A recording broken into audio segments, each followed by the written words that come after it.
Muchas gracias a todos. Yo sé que están todos cansados y felicito a los ponentes previos porque han facilitado mucho el trabajo con las brillantes presentaciones y eso va a permitir que nos vayamos más rápido en este tema que es hablar de fisiopatología, es decir, vamos a intentar integrar lo que comentó el doctor Olerio y Elvis en un solo elemento que nos permita entender lo importante de poder reconocer los mecanismos fisiopatológicos que pueden disparar una alergia y otro tipo de patologías, como ya se comentaron, autoinmunes, como enfermedad inflamatoria intestinal, enfermedad celíaca también y otras que tienen una expresión dentro de este espectro. Ya lo comentó el doctor Elvis muy bien, la alergia a las proteínas de chalabaca está aumentando en los últimos 20 a 30 años y esto sigue o resulta de una transición epidemiológica en las enfermedades donde las causas infecciosas parecen ir disminuyendo, aunque todavía hay focos geográficos donde la prevalencia es casi igual, pero existe un aumento de enfermedades inflamatorias crónicas que tienen un origen en etapas muy tempranas de la vida.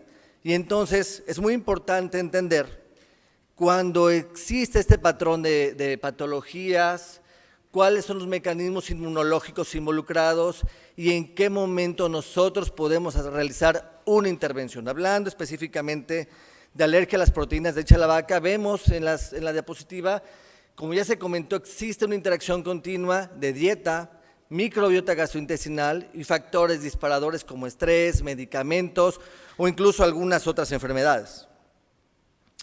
Ya lo comentó muy bien el doctor Elvis, la alergia a las proteínas de chalabaca se considera como la segunda fase de epidemia de alergia, sin embargo, podría o parece ser que es la alergia inicial porque el tubo digestivo es un órgano regulador de toda la programación inmunológica del cuerpo y la inflamación que ocurre en el tubo digestivo es capaz de alcanzar otros órganos a través de estas vías como la circulación enteromamaria, las vías intestino-pulmón, intestino-piel que justifican esta presentación multisistémica de la alergia a las proteínas de leche de la vaca. Esta es la agenda que tenemos preparada, pero bueno, la vamos a abreviar porque han habido excelentes descripciones acerca de la alergia. Ya se comentó, la alergia a las proteínas de leche de la vaca se conoce como una respuesta adversa a las más de 100 proteínas incluidas en la leche de la vaca. Y hay que distinguirla muy bien de la intolerancia, que es una respuesta adversa al consumo de alimentos donde no está involucrado el sistema inmunológico, como muy bien se describió, y el inmunofenotipo puede estar asociado a la producción de anticuerpos, donde existe una respuesta rápida, puede haber no involucro de anticuerpos a través de respuestas por linfocitos, mastocitos y otro tipo de células inflamatorias, o una combinación de ambas que podría ser incluso más frecuente que inclusive solamente la asociada a anticuerpos IgE.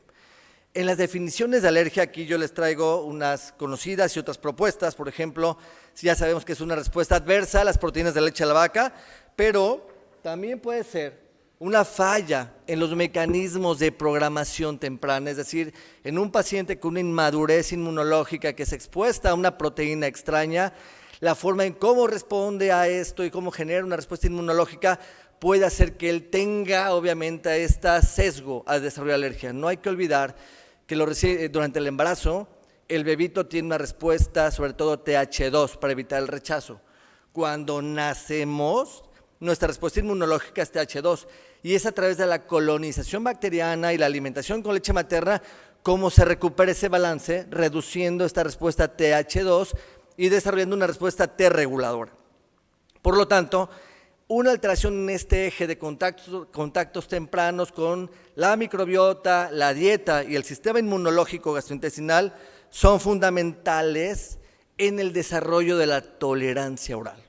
La tolerancia oral no es más que una hiporeactividad o actividad del sistema inflamatorio inmunológico del tubo digestivo a los alergenos que adquirimos todo el tiempo, sean proteínas, sean bacterias. Lo que pasa a través del epitelio intestinal debe ser captado por células especializadas que van a llevar la información al sistema inmunológico que está por debajo de la lámina propia, que es el tejido linfoide asociado al intestino.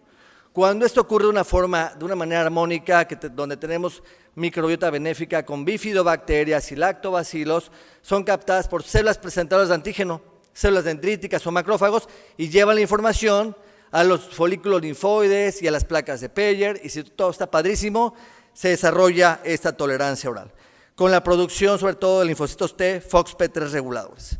Ya se comentó, la alergia está aumentando, desde el punto de vista aquí todos somos la mayoría gastroenterólogos, pues la mayoría de los síntomas, cuando uno hace el interrogatorio, predominarán los síntomas gastrointestinales casi a la par con los síntomas dermatológicos, y esto es algo fundamental para tener un diagnóstico temprano. Algo muy importante, la sensibilización. Recuerden que, si bien es cierto que el tubo digestivo es un órgano inmunomodulador, también la piel puede absorber alimentos como proteína de leche de vaca. Y si el bebito tiene un defecto en la barrera de la epidermis por defectos en la filagrina, eso aumenta la sensibilización. Entonces tenemos diferentes rutas donde un bebito inútero puede sensibilizarse, pero lo que tiene mayor impacto es después del nacimiento, es decir, a lo que se expone a través de lo que come y lo que puede obviamente tener contacto con la piel, que como ya se comentó, puede asociarse con una alteración en la permeabilidad intestinal. Para entender la fisiopatología es importante reconocer los factores de riesgo, qué niño tiene más riesgo para desarrollar alergia, obviamente aquellos que tengan una inmadurez del tubo digestivo, con defectos de la barrera epitelial, con poros o estas uniones apretadas del epitelio intestinal más permeables, y eso permite el paso de macromoléculas a través de este epitelio y genera un patrón inflamatorio.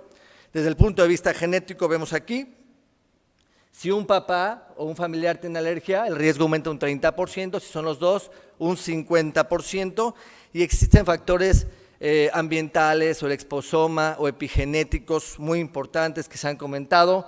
La forma de nacimiento es uno muy fundamental. El hecho de nacer por vía abdominal reduce el contacto con bacterias benéficas como lactobacilos, por ejemplo. El tipo de alimentación, la ausencia de leche materna y la introducción de una fórmula infantil convencional que algunos consideran el biberón fatal, genera una exposición temprana inadecuada a proteínas de leche de vaca en un bebito que, imagínense, un prematuro que tuvo enterocolitis, o un paciente recién nacido que desarrolló colestasis, ¿no? Una ictericia neonatal, y a veces son sometidos a fototerapia, están en ayuno un tiempo y después son expuestos a una fórmula infantil. Obviamente ese tubo digestivo tiene mayor riesgo de dejar pasar macromoléculas y generar esta sensibilización. Por lo tanto, los factores de riesgo podrían ser divididos dependiendo del inmunofenotipo, ya sea IgE o no dependiente de anticuerpos, y en este estudio vemos cómo, sí señalo, la prematurez, la historia familiar y la introducción temprana de fórmula infantil son los factores de riesgo más importantes. Entonces, cuando yo sospecho el diagnóstico de un niño con alergia, el tomar en cuenta estos factores de riesgo me permite iniciar un tratamiento temprano y adecuado. Desde el punto de vista genético sí se han demostrado algunas asociaciones genéticas muy importantes, y vean cómo la suplementación con fórmula sigue siendo uno de los factores más importantes. Entonces, ¿dónde ocurre esto? Cuando el niño nace, va al cunero y no permitimos el alojamiento conjunto y se expone una fórmula infantil. Ese mismo momento, ese mismo día puede iniciar con regurgitaciones, con vómito, con distensión abdominal o ausencia de evacuaciones, y podrían ser síntomas asociados a inmadurez gastrointestinal, pero si existen factores de riesgo atrás, pueden ser síntomas tempranos de alergia a las proteínas de la leche de la vaca. Y existen diferentes causas para iniciar la fórmula infantil. En México, en los hospitales privados, es una casi regla, todavía en la mayoría, pero cada vez es más frecuente permitir el alojamiento conjunto en las mamás, y eso ha permitido reducir este tipo de alergias. En estos factores prenatales se movió, es un estudio que hicimos en el instituto con el doctor Eric Toro, donde un factor perinatal muy importante fue el uso de antibióticos durante la gestación. Entonces siempre lo preguntábamos si la mamá recibió un antibiótico en el primer trimestre o en el último trimestre, se ha asociado al aumento de incidencia de pacientes con alergia a las proteínas de la leche de la vaca.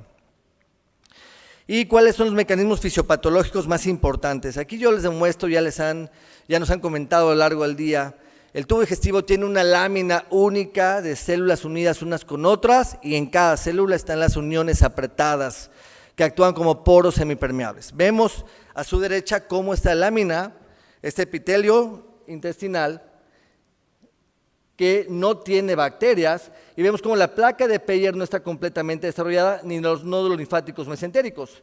Esto es prenatal.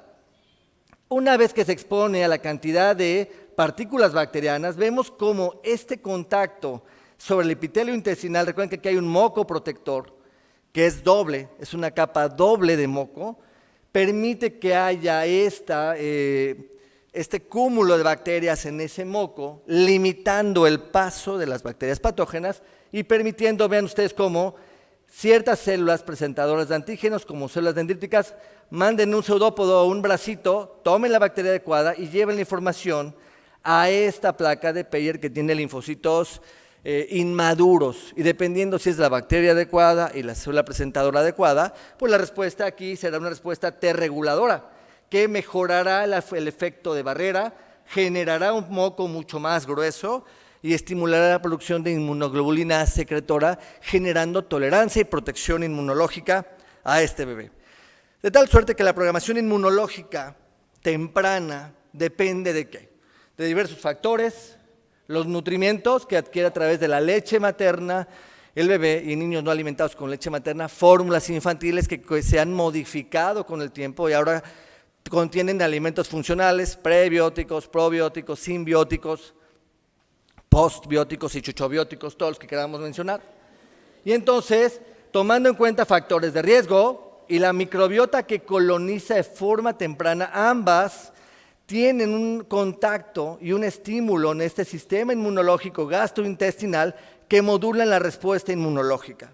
La que necesitamos es una T reguladora, produciendo interleucina 10, ¿de acuerdo? Y factor transformador de crecimiento beta hacia esto.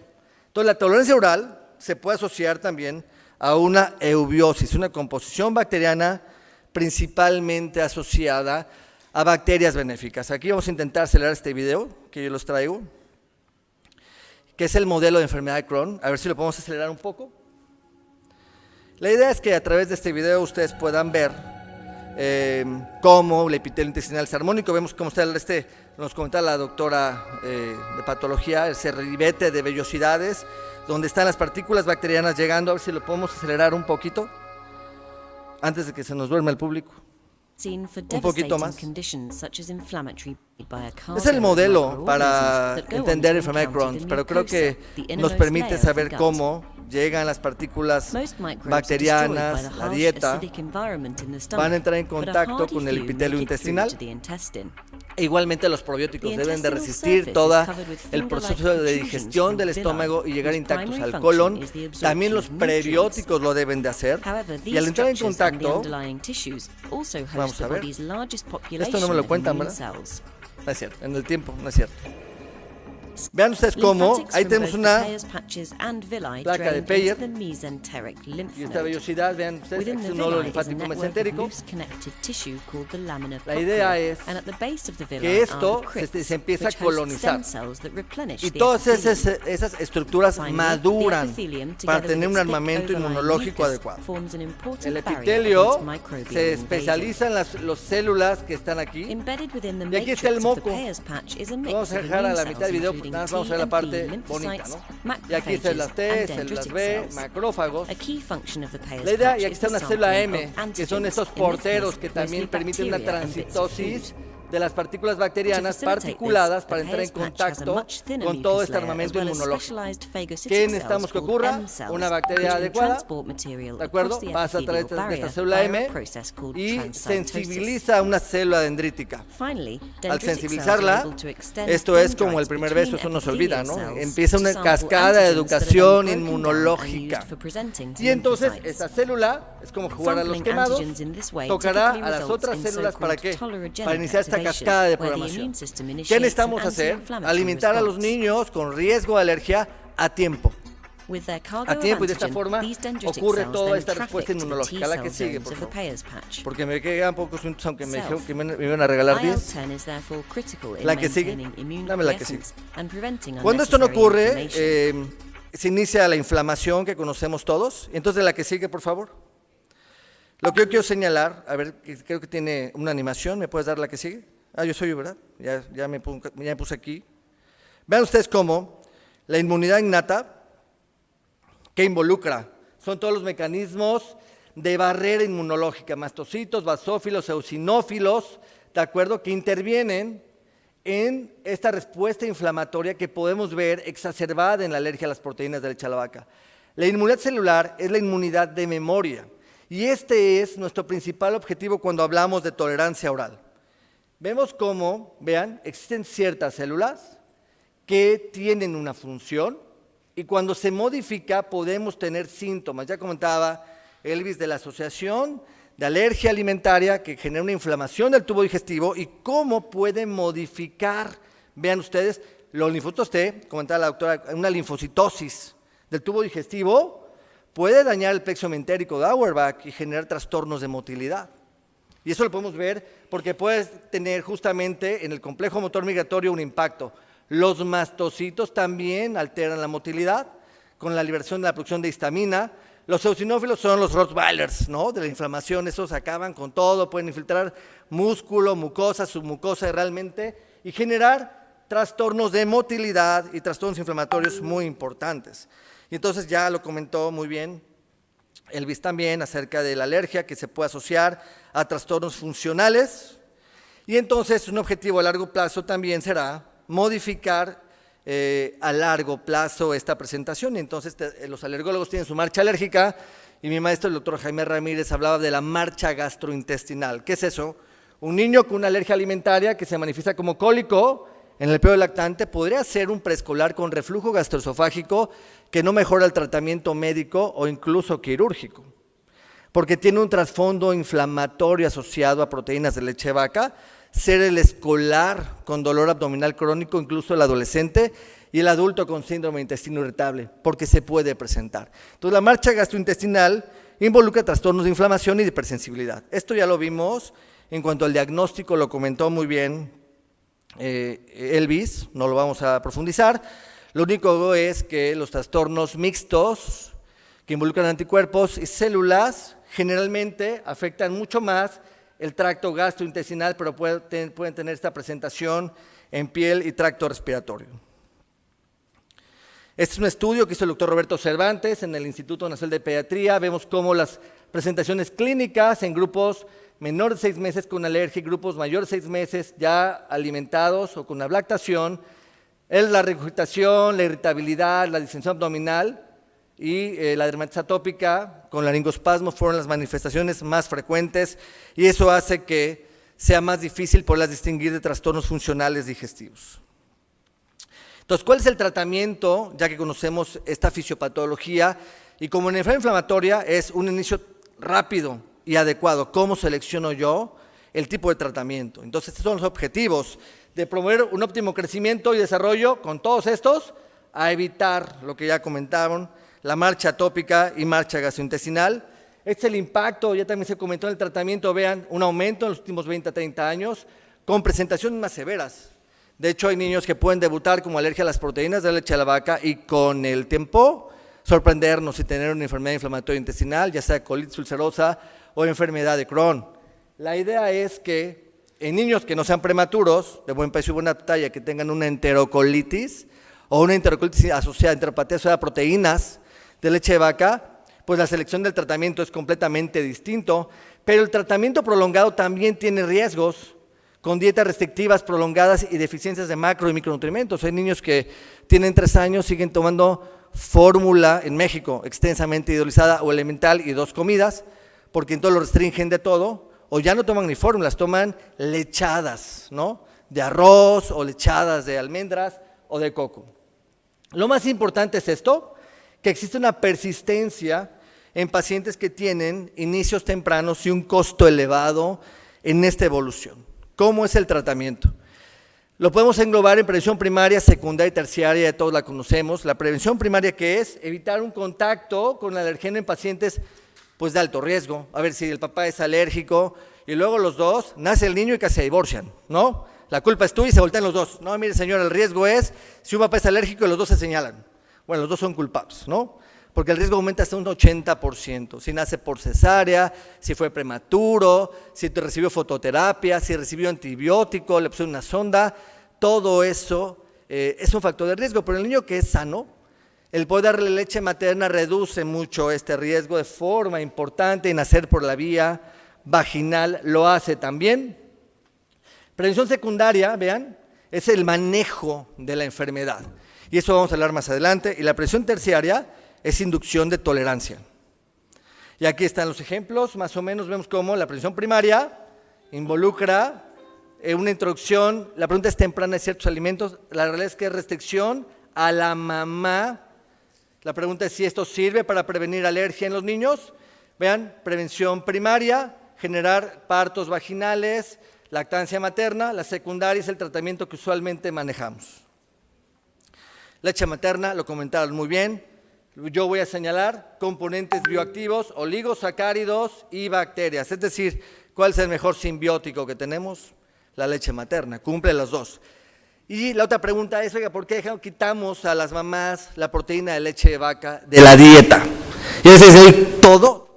O sea, no pone un pedazo de nada. Porque aquí no es una situación de cantidad, es una respuesta inmunológica. Y los que han visto una anafilaxia, digo, yo soy de la costa, del puerto de Veracruz, en México, si alguien a veces huele nada más un camarón, se le cierra la garganta. Entonces, es una respuesta inmunológica ahí. ¿Por qué es importante? Todo lo que coma la mamá alcanza el tubo digestivo. Y a través del tubo digestivo, esas partículas antigénicas, a través de vasos linfáticos y la sangre, son capaces de alcanzar la glándula mamaria y el chico se lo come. Así como toma anticuerpos y factores que vienen más en el calostro, también puede consumir partículas de proteína de leche de vaca.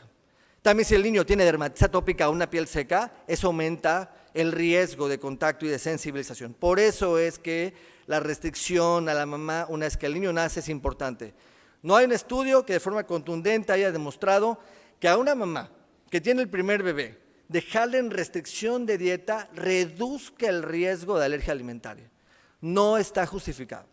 En la experiencia que tenemos, cuando ya es el segundo bebé, el primero tuvo alergia a las proteínas de leche de la vaca, sí recomendamos que la mamá 7 días antes del nacimiento tenga una dieta de restricción, no 3 meses, no 6 meses, no todo el embarazo, porque genera también deficiencias nutricionales pues, durante la programación fetal. Entonces tenemos niños con peso bajo o niños con carencias muy importantes. Prevención secundaria, lo que ya conocemos, fórmulas especializadas, es decir, en cuadros leves a moderados, fórmula extensamente hidrolizada, hidrolizados de arroz, fórmulas de soya, sobre todo en mayores de 6 meses, con ausencia de síntomas digestivos, aunque con dracma eso ya cambió. Para cuadros severos, niños con hipoalbuminemia, anemia, enteropatía asociada a proteínas o enterocolitis, fórmulas de aminoácidos. Y ya lo comentaron, las fórmulas extensamente hidrolizadas tienen péptidos que ejercen un efecto inmunomodulador. ¿Qué quiere decir? Que pueden modificar la microbiota, pueden mejorar los efectos de barrera, reducir la permeabilidad y fortalecer. Obviamente tiene un impacto en la educación inmunológica, fortalecer la barrera. Y vean, producir citocinas antiinflamatorias como interleucina 10. Este es el pronóstico que está publicado. Es decir, que al año solo el 50% de los pacientes pueden tolerar proteína de leche de vaca, que comentábamos con el doctor Robert en la mañana. Bueno, ¿y cómo hace uno si el niño requiere una fórmula extensamente hidrolizada y no hay dinero para sostenerla un año? ¿Podríamos nosotros desescalar el tratamiento o intentar mejorar o reducir este pronóstico? La realidad es que nosotros todavía recomendamos 1 año de la fórmula terapéutica y después del año hacer una prueba de reto poco a poco, ¿no? Para valorar la tolerancia a la proteína de leche de vaca. Las fórmulas hipoalergénicas ya lo comentaron muy bien. Las extensamente hidrolizadas tienen más de 85% de hidrólisis con un peso inferior a 1500 Daltons. Hay publicaciones que señalan hasta 3000. Suero y caseína cumplen. Las parcialmente hidrolizadas, el 54% tienen de esta hidrólisis. No se recomiendan como tratamiento, pero en un top-down, en una desescalada, si yo ya creo que el paciente está controlado, tuvo un cuadro leve, no hay factores de riesgo importantes, podría ocupar una fórmula parcialmente hidrolizada después de 6 meses de tratamiento. Es una recomendación que estoy dando aquí por primera vez, ya después de haber leído, obviamente, las recomendaciones actuales, pero creo que en pacientes con cuadros leves que mejoran el tratamiento, podría haber una combinación de inmadurez del tubo digestivo no solamente alergia, que pudiera permitirlo, pero hay que estar muy pendientes al dar la fórmula parcialmente hidrolizada. Si se presentan los síntomas, habrá que terminar el tratamiento 1 año. Prevención terciaria, ya lo comentaron, de un tratamiento pasivo es yo quito, doy la fórmula y espero. Y eso es costoso. Durante el tiempo habrá quien haga o realice estudios para descartar otras alergias alimentarias porque hay riesgo de desarrollar alergias alimentarias. Por eso la alimentación complementaria se recomienda a partir del 6º mes y muy importante evitar toda la transgresión porque nunca falta el que le dio una galletita y no le pasó nada. Y al otro día le di otra y ya ves como el doctor se equivocó y en el 3er día el niño con un llanto, un cólico y hasta puede sangrar. Y doctor, tiene sangrado y me he portado todo muy bien. Cuando un paciente vaya muy bien y de repente tenga una recaída, yo les puedo asegurar que el 99.99% de las veces hubo una transgresión dietética. A alguien le dio lo que no debía. Entonces, el activo o la fase que es proactiva es intentar inducir tolerancia oral. La pregunta es en qué momento nosotros debemos generar esta tolerancia oral. Desde que el niño nace. Factores de riesgo, leche materna. Si toma leche humana, restricción en la dieta estricta a la mamá y seguir al niño. Si tiene síntomas donde no mejora con leche materna, fórmulas terapéuticas. ¿Qué se recomienda? Dar una fórmula 2 semanas. Si mejora los síntomas y la mamá ya tuvo la restricción, podría yo regresar a la leche materna y si no pasa nada, padrísimo, sigues con tu leche materna y tu dieta. Pero si el niño recae después con la leche de la mamá, es muy difícil. La realidad es que hay gente, colegas que empiezan a quitar huevo, carne roja porque hay epítopes que se comparten, podría ser carne rojas, huevo asociado más a manifestaciones en piel, pero entonces la mamá entra en una situación de restricción muy importante. Entonces la calidad de vida de la mamá, la psicosis de no comer, cuando también la cultura de la alimentación no es tan amplia, eso es algo que debemos de evaluar y la decisión de la mamá de continuar o no la leche materna. Entonces vean ustedes ¿qué se recomienda cuando menos 1 año? Con fórmulas, aquí es con N, simbióticos, realmente cambió la nomenclatura, ¿no? Ahora es con N porque es la suma de ambos o la combinación de pre y probióticos. Y actualmente ya todos habrán leído de la escalera de la leche y en algunos casos inmunoterapia oral. Estrategias nutricionales, aquí están, la adición de alimentos funcionales en etapas tempranas de la vida, en pacientes de alto riesgo, para reducción de dermatitis atópica e infecciones. Aquí tenemos un estudio de inmunomodulación, ¿no? A través de una mezcla de prebióticos, galactoligosacáridos y fructoligosacáridos. Y vean, es lo que ya comentábamos, esto, vamos a pasarlo.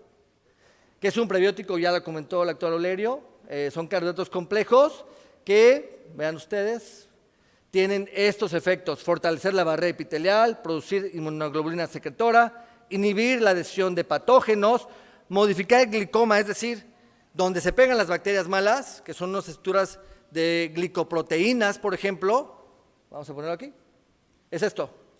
La bacteria patógena se puede pegar al epitelio intestinal a través de estos receptores glicoproteicos y el prebiótico o el HMO tiene una estructura muy similar y entonces impide la adhesión del patógeno. Importante en chicos también que tengan prematurez. Y la otra ventaja es, al dar un prebiótico en esta mezcla, que tiene una cantidad de 8 gramos más o menos por decilitro, es decir, una cantidad muy similar a lo que tiene el calostro, tiene 20 a 24 gramos por decilitro de prebióticos y en la leche madura se reduce hasta un 12 a 14. En esta mezcla son 8 gramos y permite recuperar la microbiota gastrointestinal benéfica. ¿Qué quiero resaltar? Lo que ya comentaba el doctor también en la presentación anterior, el butirato, al tener una mayor síntesis a través de la fermentación bacteriana, que son los ácidos grasos de cadena corta, tenemos un efecto anticarcinogénico, antiinflamatorio, es combustible para el colonocito y disminuye el factor de necrosis tumoral alfa.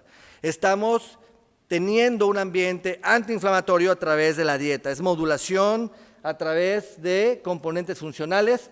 En esta mezcla de prebióticos de 8 gramos por litro, vean, y genera un efecto muy similar al de la leche humana, que es algo muy importante, y ven en este estudio de esta mezcla, genera una colonización muy similar a los niños alimentados al pecho, con citocinas antiinflamatorias y reducción de citocinas proinflamatorias. Es decir, la tolerancia oral empieza desde que el niño nace. Y eso lo hacemos con leche materna, y estos son niños que no toman leche materna. Y a 2 años, ¿qué pasa? Es como hablando de, oye, lo controlo muy bien los primeros 6 meses y después, ¿cuál es la evolución si yo prolongo justamente el consumo? La fórmula, ven este estudio, prospectivo, aleatorizado, doble ciego, placebo controlado, con la fórmula de inicio desde las 2 semanas de vida, en pacientes de alto riesgo.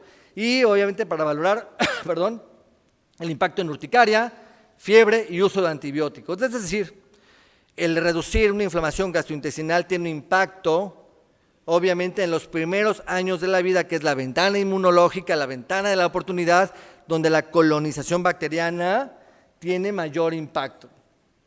Y aquí tenemos los hidrolizados, cómo actúan. Vean aquí, disminuyen epítopes antigénicos, fortalecen la barrera intestinal, también favorecen unas citocinas antiinflamatorias, disminuyen inflamación gástrica y duodenal y permiten que haya una mejor recepción con receptores tipo TOL 2 y 4. Es decir, tenemos un efecto combinado y la idea es esto, ¿no? Los bióticos tienen un impacto en la programación nutricional temprana, es decir, una acción en los primeros 6 meses. En población seleccionada, aquí tenemos los bióticos que tienen efecto en la microbiota y a través de esta translocación ordenada a crosstalk, ¿no? Existe un reconocimiento ordenado por células que llevarán esta señal al aparato inmunológico, el tubo digestivo, y la idea es desarrollar tolerancia oral. Y aquí están los efectos de los prebióticos, probióticos y simbióticos, ahora con N, ¿no? Donde la idea es tener un impacto en cada uno de los escenarios de la programación inmunológica, recuperar la microbiota a un efecto benéfico, fortalecer la barrera epitelial y desarrollar una educación inmunológica adecuada. Aquí yo les voy a señalar solamente, vean, la inducción o síntesis de células FOXP3, fortalecer la barrera epitelial. A nivel de los probióticos, al tener una riqueza de este tipo, tiene un efecto en la respuesta inmune adaptativa, reduce la permeabilidad intestinal y obviamente a largo plazo una evolución clínica. Y aquí ya casi para terminar vemos cómo esto es un resumen de todo lo que acabamos de decir. La pregunta siempre es, oye, ¿cuándo lo hago? ¿Cuánto tiempo lo hago? ¿Cuándo lo quito? Depende de cada paciente y el riesgo que tengan. El tiempo ideal para dar una fórmula extensamente hidrolizada con alimentos funcionales, 12 meses. En pacientes no dependientes de anticuerpo IgE, 9 a 12 meses. Con IgE positiva, 12 a 18 meses. Entonces habrá que seleccionar el tipo de paciente. No olviden que en la tolerancia gastrointestinal, la barrera mucosa y la permeabilidad intestinal es el objetivo más importante, porque va a permitir, obviamente, tener una adecuada programación donde involucran dieta y microbiota y el sistema inmunológico. Y esto tiene un impacto a lo largo de la vida. Para concluir, la alergia a las proteínas de leche de la vaca es la alergia más frecuente en los primeros años, pero sí hay que considerar que los niños que tengan alergia alimentaria tienen un riesgo hasta el 50% de desarrollar alergias a otros alimentos. Entonces, la introducción es ordenada, cada 3 días un alimento, revisando los síntomas. El riesgo de desarrollar una marcha alérgica es un motivo de atención de salud. El manejo tradicional ha pasado de un enfoque pasivo a uno proactivo, sobre todo en lo que consideramos que es la programación inmunológica. Y bueno, cuando hablamos de este tema, todavía hay más cosas que siguen modificando. Ahora tenemos posbióticos, paraprobióticos, psicobióticos, realmente esto no termina. Entonces consideren que lo que sabemos es muy poco todavía, realmente el impacto de alimentos funcionales ya van a ser, ya sabemos, son cepa específicos y enfermedades específicos y tiempo específicos. Yo con eso termino. Si hay preguntas y comentarios, por favor, con todo gusto. Muchas gracias por su atención.